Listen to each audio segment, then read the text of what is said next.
What's going on, guys? Welcome back to the channel. So today I'm working on the Supra. We're gonna put a Toyota 2003 to 2006 Tundra alternator in, and then we're gonna test the voltage at 3 spots. Let me show you. So I tested the voltage on the existing alternator, which is off of IS 300. So I tested it at the alternator, at the terminal there, and then back at the battery in the trunk. Each of them were at like 13.8, 13.9. I think the issue I'm having is the higher RPMs. My alternator is dying out. And then I notice after, like, I get on the car a little bit, the car will kind of run funky, and it seems like it's like only running on the battery. And if I park it without putting a tender on it, come back out the next day and check the battery voltage, it's like the car was only running on the battery when I took it out the day prior. So I'm going to replace it with the 03 to 06 Toyota Tundra alternator, which is a 130 amp alternator. My tuner, Lauren Shipman, said I need to be running that anyway. So yeah, let's get this old alternator pulled off, and then I'll show you guys which pins need to be swapped over to the new alternator, because the new alternator is a 4-pin connector. Toyota one, the Supra one, is a 3-pin connector. So let's get this old one pulled off, and then I'll show you guys.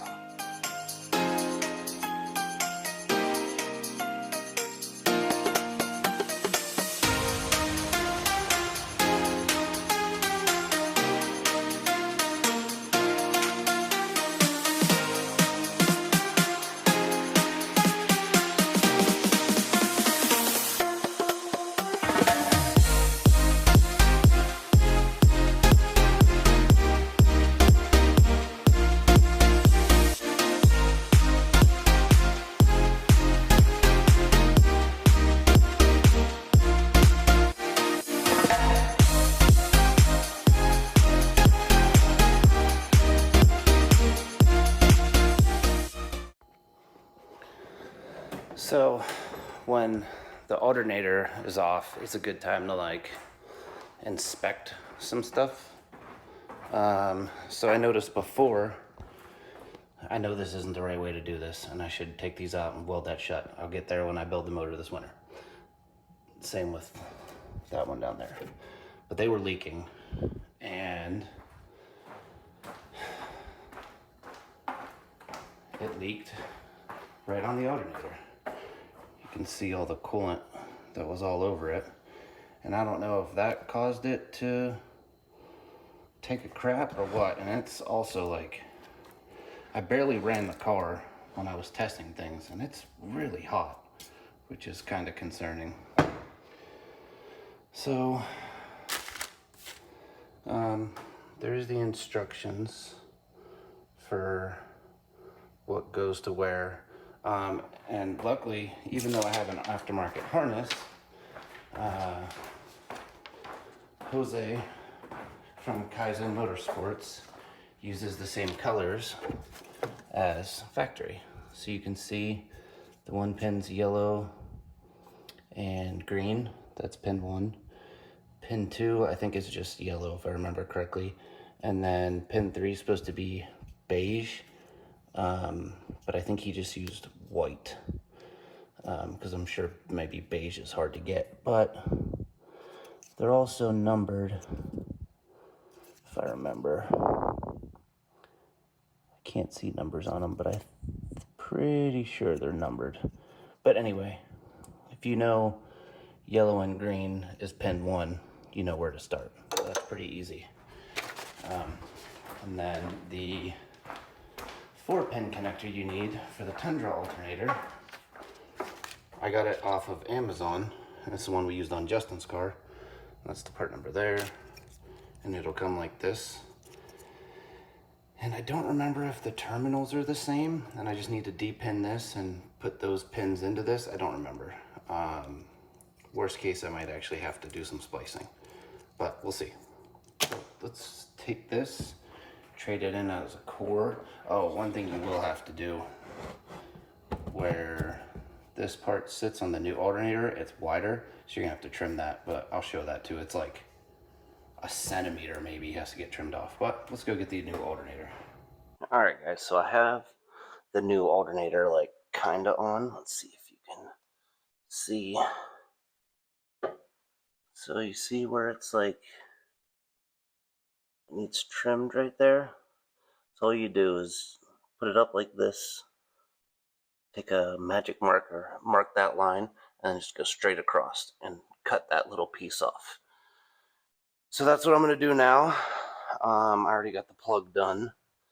Let's see if I can, it's right here. So the plug's already done. Just follow the instructions I told you.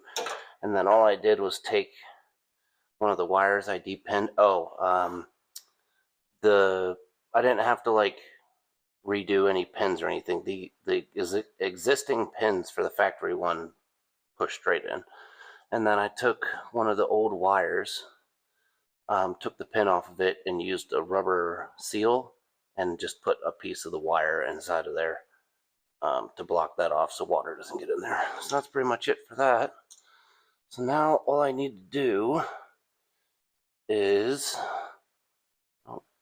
get this stuff out of the way, mark that, trim it, bolt it on,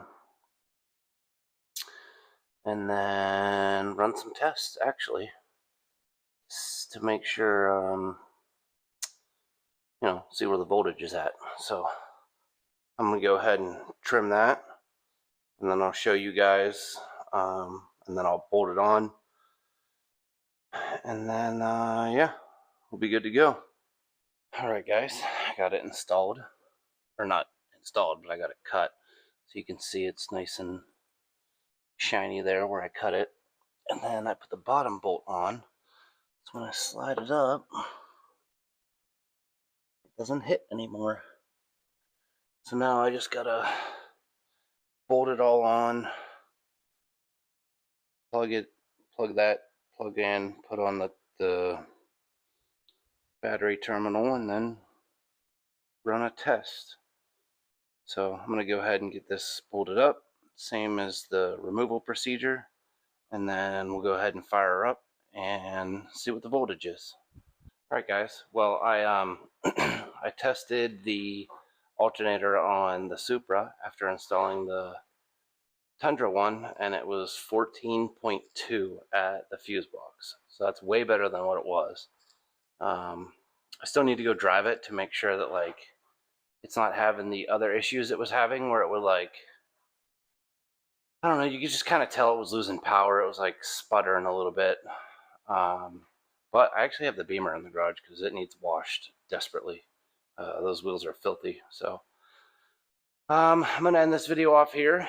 Hopefully the next one, I got a relay here to do the auxiliary fan install, where I cut a hole in the NA fan shroud and put a fan there, a pretty decent sized fan. So hopefully I'll be getting that knocked out here soon, and then I'll film that and show you guys how I did that. I'm actually using when I had my harness built, I had it built with the intentions of going VVTi down the road. So I have a VVTi plug. It's a 2-wire plug sitting right at the front of the engine. I'm going to use that for the auxiliary fan because I don't think I'll be going VVTi anymore. So, but yeah, I'm going to end it off here. Appreciate you guys watching, and I'll see you guys in the next one.